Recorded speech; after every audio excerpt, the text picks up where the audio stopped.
Senatarada golaha aqalka sare baarlamaanka federaalka Soomaaliya ayaa yeeshay kalfadhiga koobaad kulankiisa tobnaad. Kulanka waxaa shir gudoominayay gudoomiyaha golaha aqalka sare baarlamaanka federaalka Soomaaliya Cabdi Xaashi Cabdulaahi, waxaana dhinacyadiisa fadhiyay gudoomiye ku-xigeenka koowaad ee kan labaad ee golaha aqalka sare baarlamaanka federaalka Soomaaliya. Waxaa lagu ballansanaa dhamaystirka ajandihii qorshe howleedka golaha aqalka sare, balse gudoomiye Cabdi Xaashi Cabdulaahi oo halkaas hadal ka jeediyay ayaa sheegay in xukuumaddu ay cusub tahay, muhiimna ay tahay arrimaha dastuurka in laga hadlo, isla markaana ay dib ugu dhigan doonaan kalfadhiga labaad ee golaha aqalka sare fasaxa marka laga soo laabto.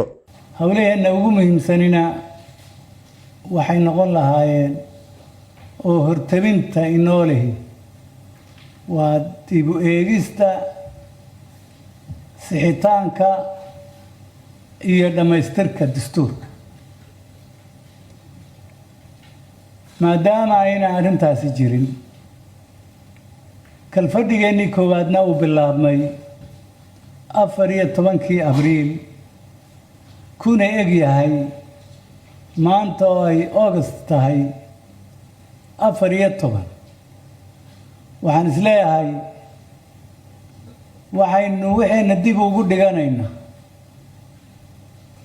kalfadhiga labaad furitaankiisa, oo ay noqonayso inaynu markaa si toosa u howlgelayno, oo ay noqonayso muddadana in labadii guddiga madaxa bannaan ee dastuurka iyo guddigii baarlamaanka la dhammaystiro, oo ah arrin muhiima oo lagama maarmaan u ah aqalkan hawlihiisa.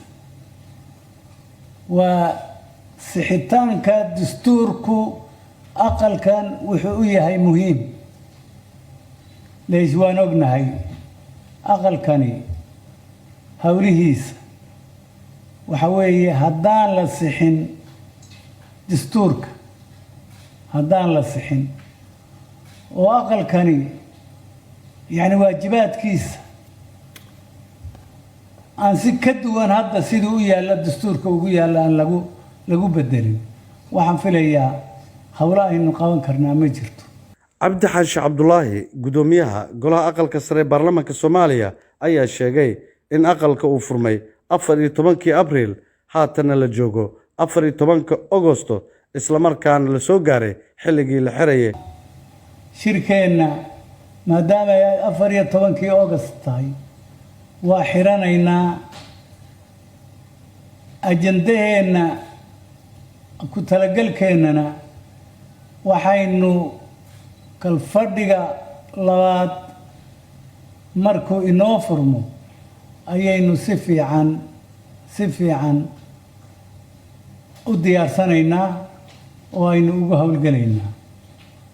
sidaa la ajligeed maanta waxaan leeyahay shirku waa inoo xiran yahay, kalfadhigu waa inoo xiran yahay.